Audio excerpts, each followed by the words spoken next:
La nachotaka nikuonyeshe ni nini? Ukiwa na moyo wa shukrani, ukiwa mtu wa tofauti sana mbele za Mungu, Mungu anakutazama kwa namna nyingine ya tofauti sana kuliko anavyowatazama wengine wote, kwa sababu shukrani ni kuthamini kile ambacho umepokea kutoka kwa mtu mwingine, ni kuonyesha uthamini, ni kuonyesha thamani.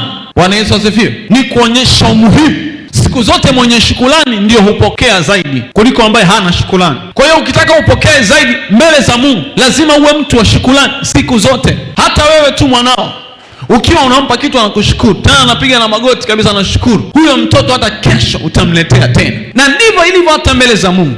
Anapoona huyu ni mtu wa shukrani, Mungu anampa zaidi, anampa tena, anampa tena, kwa sababu ndani ya moyo wa shukrani kuna unyenyekevu, kuna utii, kuna heshima, kuna moyo wa kushuka, kuna msamaha, kuna kuachilia.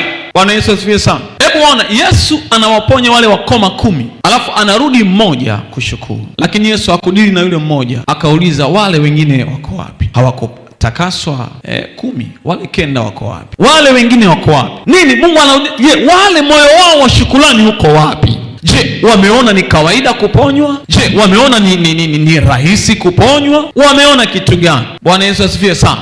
Wameona nini? Sasa lazima ukitaka uwe mtu wa tofauti, shukuru.